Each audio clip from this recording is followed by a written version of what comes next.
ዛሬ በጣም የሚገርም ዜና ነው የሰማነው። ኦልሞስት ከ34 ዓመት በኋላ የሶማሌላንድ እውቅና አግኝታለች። እስራኤል እውቅና ሰጥታታለች። ከዋናዋ ሶማሌ ከማዕከላዊዋ ሶማሌ በ1991 ዓመተ ምህረት ከተለየች ወዲህ እውቅና ለማግኘት ብዙ ብትጥርም እውቅና ሳታገኝ የቆየችው ሶማሌላንድ ዛሬ በእስራኤል ሪኮግኒሽን ተሰጥቷታል። ይሄ እንግዲህ የምስራቅ አፍሪካን የአፍሪካ ቀንድን ሁኔታ በከባዱ የሚለውጥ ጉዳይ ነው። ዛሬ እንግዲህ ይህንን ነገር ነው የምናየው። ምንድን ነው ይሄ ነገር ማለት ምን ማለት ነው? ለአፍሪካ ቀንድ ሶማሌላንድ እንዴት እዚህ አይነት ነገር ውስጥ ገባች? 34 ዓመት ሙሉ እውቅና ፍለጋ እንዴት እንደዚህ አይነት ነገር ውስጥ ገባች? እስራኤልስ ምን ፈልጋ ነው ወደዚህ አካባቢ የመጣችውና ለሶማሌላንድም እውቅና የሰጠችው? ሌሎች ሀገራትስ ምን እያሉ ነው? ኢትዮጵያስ ምንድን ነው ማድረግ ያለባት? የእስራኤል እውቅናን ተከትሎ እና አሜሪካና ሌሎችስ ምን ይላሉ ብላችሁ ትጠብቃላችሁ የሚለውን ነው ዛሬ የምናየው። ይህ ለኢትዮጵያና ለአፍሪካ ቀንድ ከባድ ትልቅ የሆነ ለውጥ ነው ዛሬ ያየ ነው። እስራኤል ለሶማሌላንድ እውቅና ሰጠች ማለት የአካባቢውን ጂኦፖለቲክስ በከባዱ የሚለውጥ ነው ማለት ነው። እሱን ነው እንግዲህ በዝርዝር የምናየው። መጀመሪያ የእስራኤሉ ጠቅላይ ሚኒስትር ለሶማሌላንዱ ፕሬዝዳንት ደውለውላቸው ያሏቸውን ነገር እንስማ። እውቅናቸውን ሲሰጡ ያሉትን ነገር ሰምተን እንመለስ።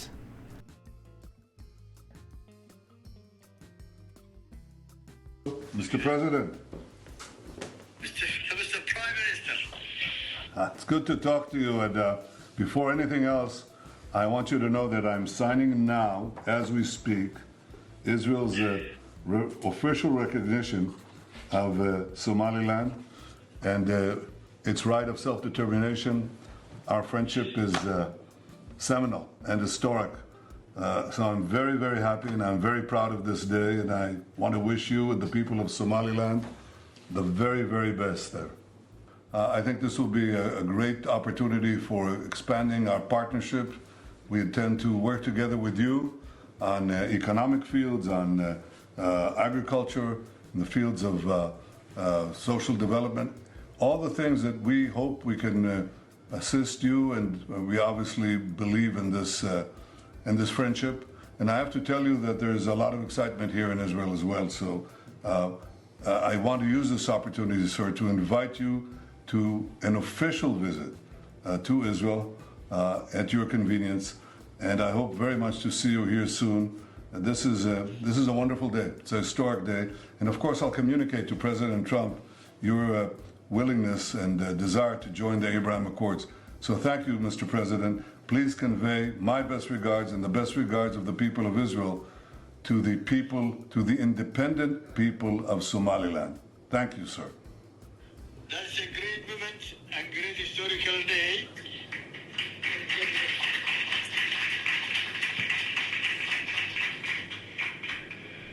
The Big Five is here.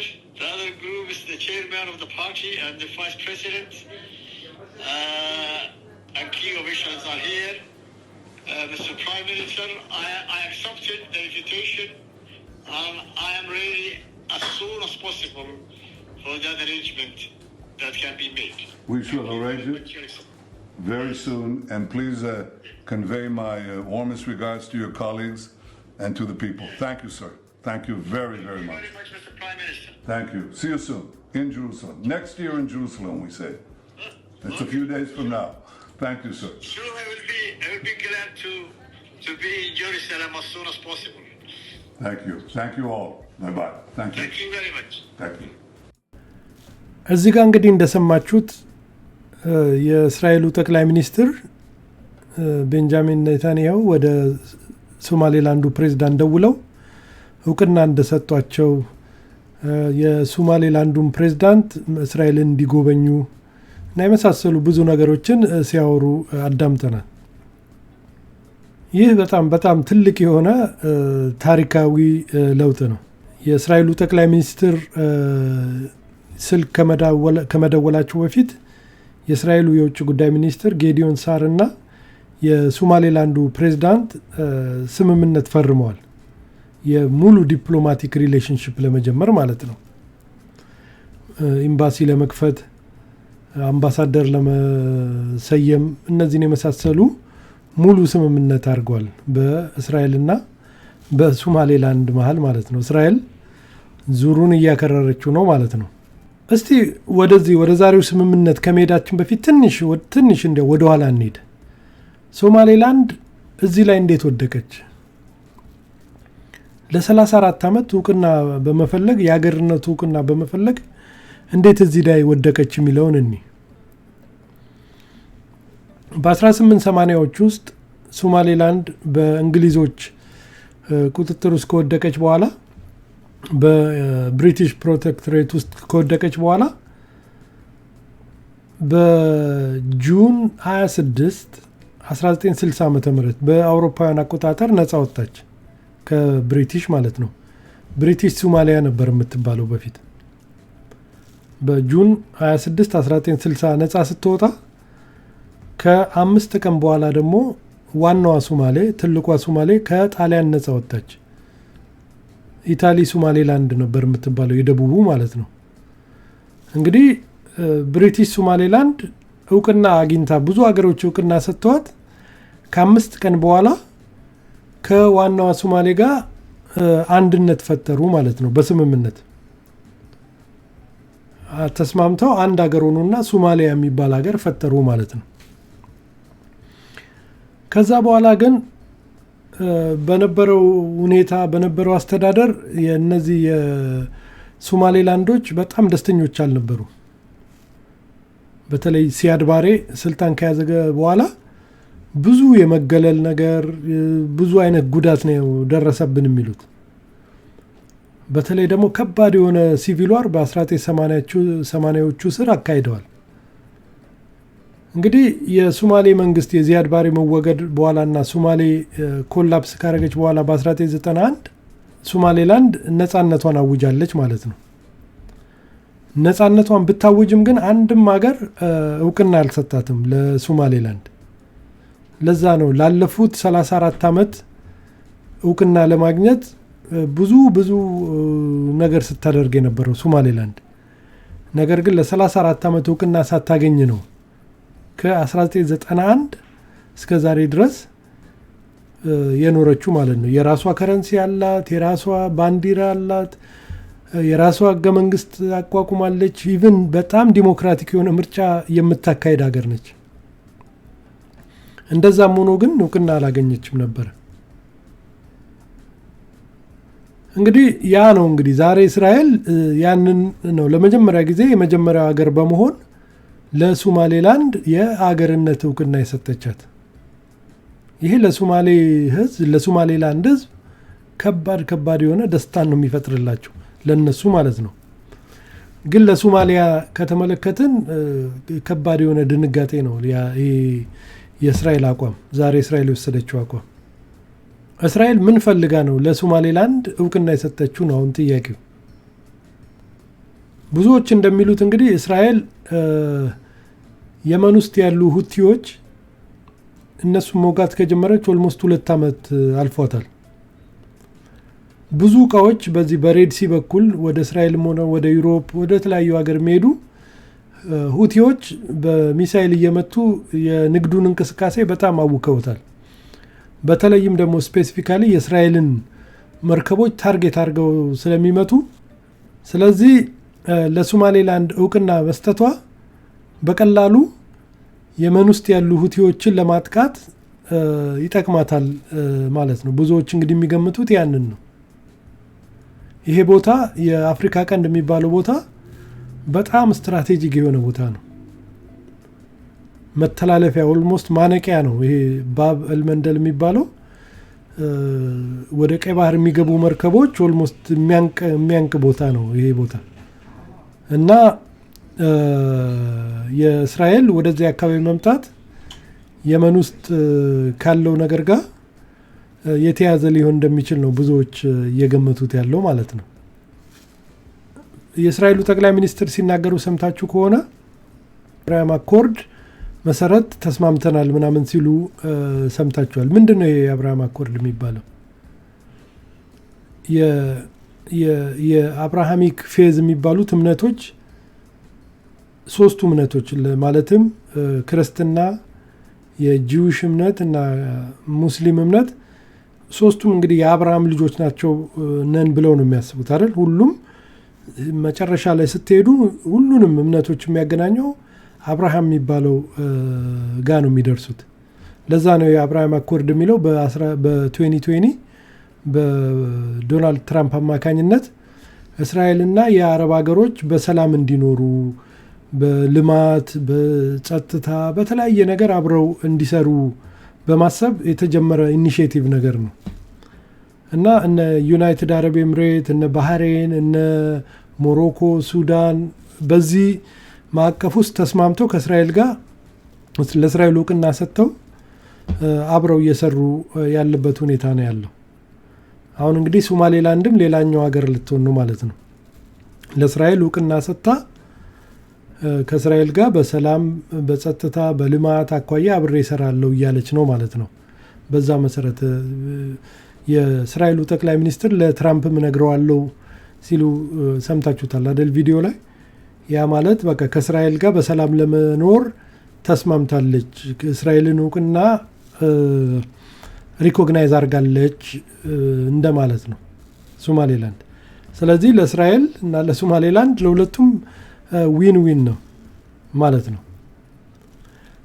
አሁን እንግዲህ ይሄ ነገር ሲምፕል ቀላል ነገር አይደለም። ብዙ ሀገሮችን ሊያሳብድ እንደሚችል ይታወቃል።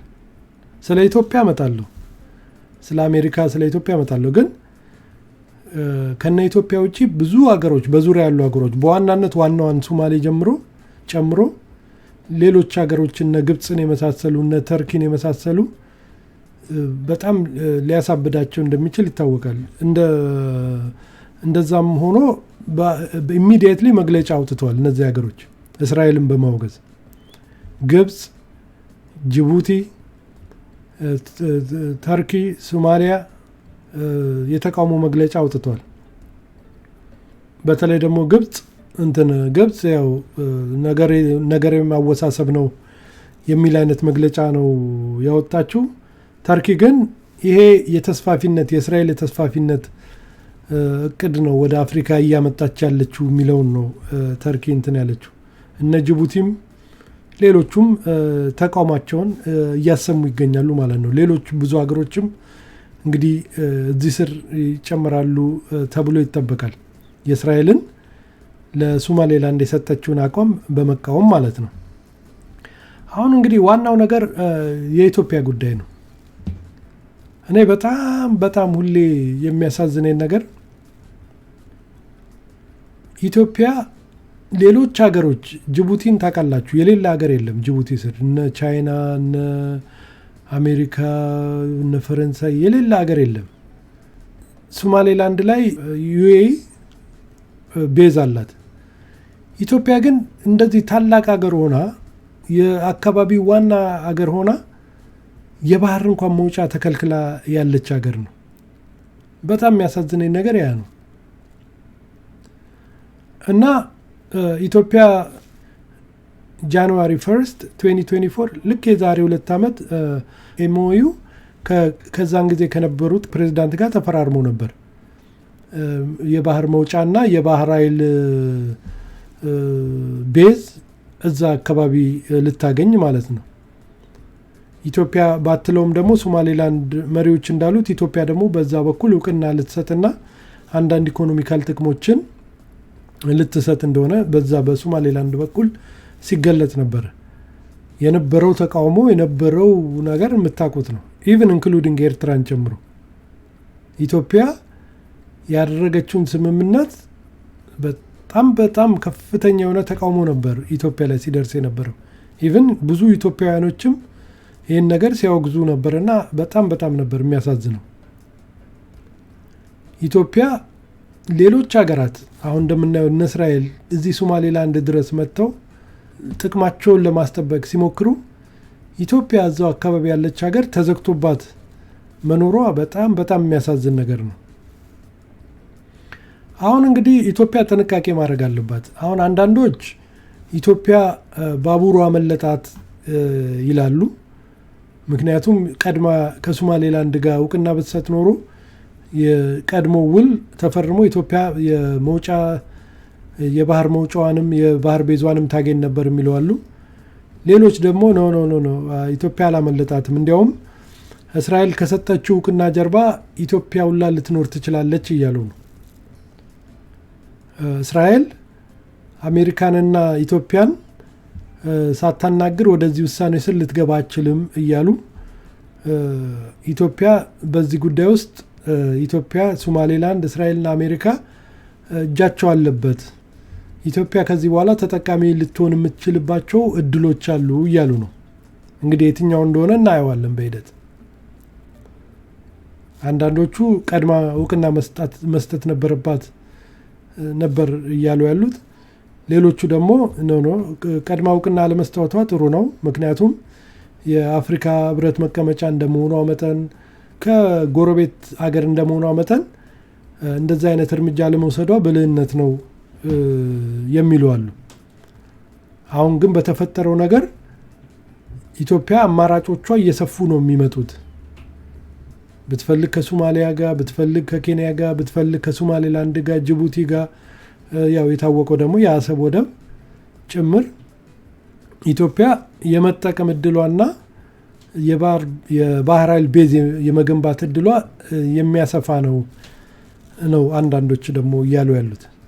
እንግዲህ ገና ዲቨሎፕ እያደረገ ያለ ነገር ስለሆነ የምናየው ይሆናል። ግን ኢትዮጵያ ቀድሞ ተነግሯታል ብዬ አስባለሁ።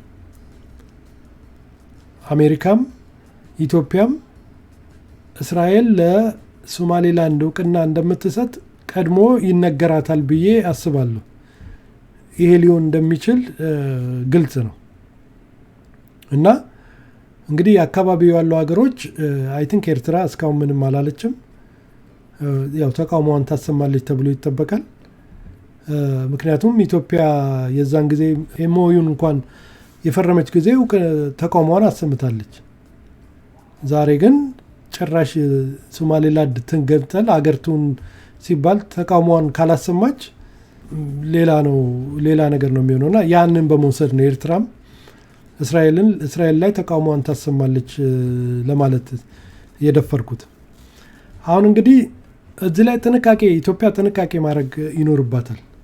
ምክንያቱም ከእምነት ጋር በተያያዘ የእስራኤል ወደዛ አካባቢ መምጣት በሙስሊም ሀገራት እና እስራኤል ጋር ያለው ግንኙነት አንጻር ኢትዮጵያ በጣም ስትራቴጂክ የሆነ ብልህ የሆነ ውሳኔ መውሰድ አለባት። ምክንያቱም ብዙ ሀገራቶች የእስራኤል ወደዚህ አካባቢ መምጣትን አይፈልጉም እና ኢትዮጵያ ጥንቃቄ አድርጋ ግን ጥቅሟን በሚያስከብር መልኩ ቦልድ የሆነ ውሳኔ መወሰን አለባት ብዬ አስባለሁ። ኢትዮጵያ ተዘግቶባት መቅረት የለባትም የሚል እምነት አለኝ፣ የጸና እምነት አለኝ። ብዙ እንቅስቃሴ የውጭ ንግድ እንቅስቃሴ በአንድ ወደብ ብቻ ተመርኩዞ በጅቡቲ ላይ ብቻ ተመርኩዞ ህልውናችን በአንድ ጠባብ ትንሽ ሀገር ህልውና ላይ ብቻ ተመስርቶ መሆን የለበትም የሚል አቋም አለኝ እና የወደብ አማራጮቻችን መስፋት አለበት የሚል አቋም አለኝ እና የኢትዮጵያ አቋም እንግዲህ ከኢትዮጵያ ጥቅም አንጻር ኢትዮጵያን ሊጠቅም በሚችል መልኩ ይሆናል ብዬ አስባለሁ። ሰሞኑንም እንከታተለዋለን ያን ነገር። ኢትዮጵያ ማደግ አለባት። ኢትዮጵያውያኖች መጠቀም መቻል አለባቸው። ኑሯቸው እንዲሻሻል የኑሮ ለውጥ ከበድ የሚለውን ኑሮ የሚያቀለው የራሳችን የሆኑ መግቢያ መውጫ ሲኖረን ነው። ኢቨን ኤክስፖርት ኢምፖርታችን በከፍተኛ ሁኔታ ማሳደግ ከፈለግን ራሳችን የምንቆጣጠረው የባህር መውጫ ያስፈልገናል ማለት ነው። በዛ የተነሳ ኢትዮጵያ ከፍተኛ የሆነ ጥንቃቄ ታደርጋለች፣ ግን ተጠቃሚ ትሆናለች ብዬ ገምታለሁ። የራሴ ግምት ነው። ከአሜሪካ አንጻር እስራኤል ይህን ነገር ያለ አሜሪካ እውቅና ታረጋለች ብዬ አላስብም። አሁን ከአሜሪካ አንጻር ካየነው ፕሬዚዳንት ዶናልድ ትራምፕ ሞሮፍ ለሶማሌላንድ እውቅና ለመስጠት የሚፈልግ አይነት አቋም እንዳላቸው ይታወቃል። ነገር ግን በዲፕሎማቶች ዘንድ ሁለት አይነት አመለካከት ነው ያለው። አንዳንዱ እውቅና መስጠቱን ጥሩ አይደለም፣ ምክንያቱም ከሶማሊያ ጋር በትብብር ለምናደርገው አልሸባብን ለማጥፋት የምናደርገውን ነገር ይጎዳብናል የሚሉ አንዳንድ ሰዎች አሉ። አንዳንዶቹ ደግሞ እንደነ ቴድ ክሩዝ አይነቶቹ ደግሞ ነው ለሶማሌላንድ እውቅና መስጠት አለብን፣ ምክንያቱም በተለይ ቻይና ኢንፍሉዌንሷ በጅቡቲ ላይ እያደረገችው ባለው ኢንፍሉዌንስ የተነሳ አሜሪካ በቅርበት ከሶማሌላንድ ጋር መስራት አለባት፣ ለሶማሌላንድም እውቅና መስጠት አለባት የሚሉ ደግሞ እንደነ ቴድ ክሩዝ አይነትም ደግሞ ሴኔተሮችና ዲፕሎማቶችም አሉ ማለት ነው። እና አሜሪካም በቅርቡ ያላትን አቋም ታሳውቃለች ብለን እንገምታለን። በተለይ ደግሞ እነ ቴድ ክሩዝ ሶማሌላንድ ለእስራኤል ከምትሰጠው እውቅናም አንጻር ሶማሌላንድን እውቅና መስጠቱ ለአሜሪካ ጠቃሚ ነው ብለው ስለሚያስቡ አሜሪካም እንግዲህ ለሶማሌላንድ እውቅና ተሰጣለች ተብሎ ከሚጠበቁት ሀገሮች አንዷ ነች ማለት ነው። ሌሎቹም የአውሮፓ ሀገሮች እነ እንግሊዝም ሌሎቹም ወደዚህ ተመሳሳይ አቋም ይመጣሉ ተብሎ ይጠበቃል። በተለይ ደግሞ እንግሊዝ በእንግሊዝ ቁጥጥር ውስጥ የነበረች ራሷን ችላ በእንግሊዝ ውስጥ የነበረች ቦታ እስከነበረች ድረስ እንግሊዝ ለሶማሌላንድ እውቅና መስጠቷ ናቹራል ነው የሚሆነው ማለት ነው። ምክንያቱም ሌላው የተቀረው ሶማሌ በጣሊያን ቁጥጥር ውስጥ ነበር የዛን ለብዙ ጊዜ ኦልሞስት ለ100 ዓመታት ማለት ነው። እና እንግሊዝም ሌሎቹም ይህንን የእስራኤልን ሁኔታ ተከትለው እውቅና ይሰጣሉ ተብሎ ይጠበቃል። እና ይሄ በጣም የአካባቢውን ጂኦፖለቲክስ የሚለውጥ ነገር ነው። የምናየው ይሆናል፣ እየተከታተልን የምናየው ይሆናል። እና የኢትዮጵያ መሪዎች ሊደሮች በጣም ብልህ የሆነ ውሳኔ ኢትዮጵያን ሊጠቅም የሚችል ውሳኔ ይወስናሉ ተብሎ ይጠበቃል። መሪዎቻችን የሚታዩበት የሚፈተኑበት ወቅት ነው ማለት ነው። ይሄ ወቅት ማለት ነው ኢትዮጵያ ከዚህ የጂኦፖለቲክስ ለውጥ ተጠቃሚ መሆን የምትወጣበትን መስመር ለኢትዮጵያ ያመጣሉ ተብሎ ይጠበቃል የኢትዮጵያ መሪዎች። እና ሰሞኑን እየተከታተልን እንግዲህ እንዘግባለን እናቀርባለን ማለት ነው። ቴንክ ዩ